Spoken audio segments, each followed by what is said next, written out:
Galit, inggit, lungkot, nararamdaman nyo ba yan? Bibigyan ko kayo ng mga tips para alisin lahat ito. Meron tayong mga tips paano alisin lahat ito. Galit, inggit, lungkot, guilt, o minsan meron kang kasalanan, takot. Ano yung mga pwede mong gawin katulad ng musika, mga pets at kaibigan na makakagaan ng iyong pakiramdam. Pumunta muna tayo dun sa galit, paano alisin at paano makontrol. Kailangan alam mo na mainit ang ulo mo. Kaya pag ganitong mainit ang ulo mo, iwas ka na sa mga bagay na makakagalit sa iyo. Kung kailangan mong isabi na galit ka ngayong araw na ito sa iyong kaibigan, mas makakagaan ang iyong loob. Ito, importante ito. Breathing. Bilang ka muna, 1 to 10. Tapos, kapag nakapagbilang ka na, yung iba nga 1 to 100 ang ginagawa, mag-breathing exercise ka. Hinga ka ng malalim, 3 beses, lalo na dun sa panahon o segundo na galit ka na. Bilang hinga ng malalim. Kapag galit ka na, huwag mong ibabang yung door o ibabagsak ang pintuan. Bagkos, umalis ka ng dahan-dahan. Maglakad-lakad ka muna sa labas. Kung meron kang maiikutang iba, dun ka muna. Kasi, pag mainit din ang ulo mo, kailangan makalma ka. So, gumawa ka muna ng iba. Huwag kang sisigaw, huwag ibabagsak ang pinto. Ibaling mo, reframe your thinking. Ibaling mo ang pag-iisip mo. Kung pwedeng makinig ka ng musika, manood ng isang programa, yun ang pwede mong gawin. Huwag kang magpo-post sa social media kasi baka pagsisihan mo yung ginawa mo. Isip-isip muna. Kasi pag na-post mo na, mahirap nang bawiin. Yung may nasabi ka rin na masakit, pag nabitiwan mo na yung pananalita mo, hindi mo na mabawi at baka magsisi ka rin sa bandang huli. Huwag kang sigaw ng sigaw. Halimbawa, nasa traffic ka. So huwag kang busina ng busina.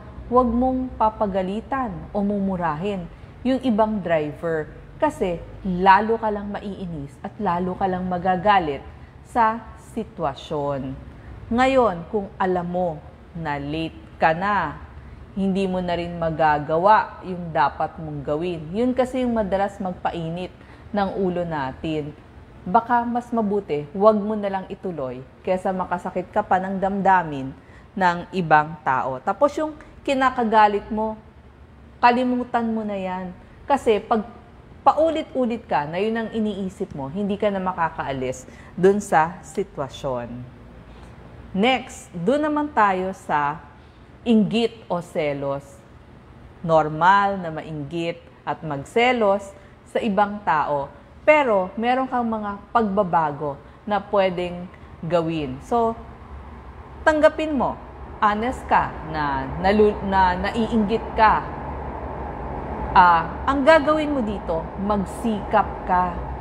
Kung ano yung nagustuhan mo na ikinaka-selos mo dun sa iba. Isipin mo, meron ka ring talento. So, meron kang own strength. Yung sarili mong talento, gamitin mo sa mabuting paraan para magawa mo yung gusto mo.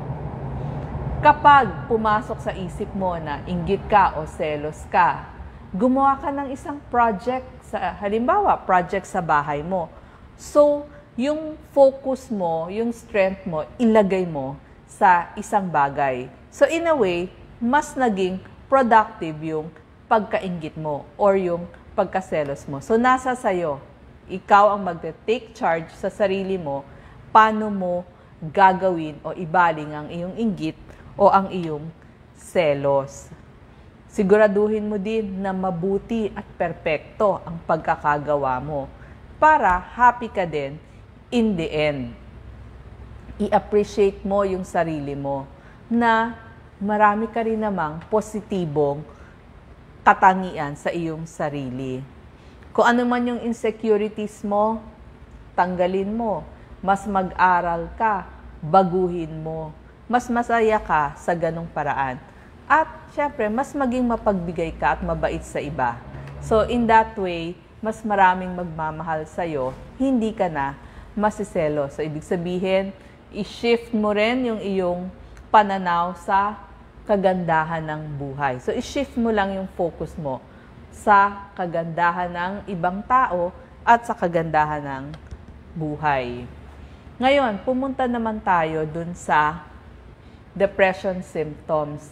Meron itong mga, halimbawa may mga pagbabago sa buhay mo. Hiwalayan, namatayan, nawala ng trabaho, may problema o sakit. Natural lang na malungkot tayo. So, pwedeng ma-depress. Ano yung sintomas? Malungkot, low mood yon, parang wala kang pag-asa, either sobra ang kain mo o hindi ka makakain, hindi ka makatulog. Mabilis kang magalit o minsan naman parang pagod na pagod ka, wala kang lakas, wala kang energy. Tapos yung ginagawa mo, hindi ka makafocus, hindi ka makakonsentrate at nakakaramdam ka ng mga physical na nararamdaman katulad ng masakit ang ulo, masakit ang tiyan. Ano ang mga pwede mong gawin? So, palitan mo sa isipan mo o sa utak mo yung mga negatibong iniisip mo. Baka pwede mong palitan ng positive. Mas lumabas ka, tignan mo ano ang maganda mong mga katangian. Pwede kang magbasa ng isang magandang libro. Music, nakakatulong sa lungkot ang music. Or pwede kang manood ng isang magandang palabas o sine. Maligo ng matagal, mas nakaka-relax yan. Gumawa ka ng maliliit na trabaho na ikakasaya mo. Halimbawa, nakapag-grocery ka, nakapamalengke ka, or na-arrange mo yung refrigerator nyo, yung bahay nyo, nalinis mo. Ito din, napaka-importante nito. Yung pets kasi, pag nalulungkot ka, meron ka ng aalagaan. At ang maganda sa pets, nagbabalik ng pagmamahal sa isang tao. Hindi siya namimili. Kahit ano ka pa man, mamahalin ka niya. Tsaka lagi siyang naghihintay sa'yo. Alam niya kasi, nagbibigay ka ng pagmamahal. At siya naman in return, lagi rin naghihintay sa'yo. Tsaka maganda dun sa pets, hindi sila judgmental. Kahit ano ka pa, gusto ka nila. Tsaka hindi ka na mag-iisa kasi meron ka ng kasama sa bahay, lalo na kapag nag-iisa ka sa bahay. Ito, maganda din to. Mag-volunteer ka. Gumawa ka ng maganda sa iyong kapwa. Pwede sa komunidad mo, sa simbahan mo, kahit nga sa barangay mo. Marami kang pwedeng ituro. Makikonnect ka dun sa mga kaibigan mo at saka sa mga kamag-anak nyo. Kahit malalayo, ngayon, high-tech na tayo, may cellphone, may laptop, pwede mo silang mahanap kahit saang parte ng mundo sila. Yung mga dating gusto mong ginagawa, kung nung bata ka, gusto mo laging nasa park o nasa museum, pwede mong balik-balikan yan. Maganda pa rin naglalakad-lakad o mag-biking. Mas maganda kung may isa kang favorite friend na gagawin mo yon. Tamang pagkain pa rin, tapos deep breathing, kasi with this, hindi ka magkakasakit. Kailangan mo ng oxygen sa buong katawan mo. At kung hindi ka man makatulog, at least humiga ka at magpahinga ka mga 7 to 8 hours a day. Pumunta naman tayo sa namatayan, kaya ka nalulungkot. Halimbawa, nawala yung iyong anak o nawala yung iyong partner or nakipaghiwalayan ang partner mo sa iyo.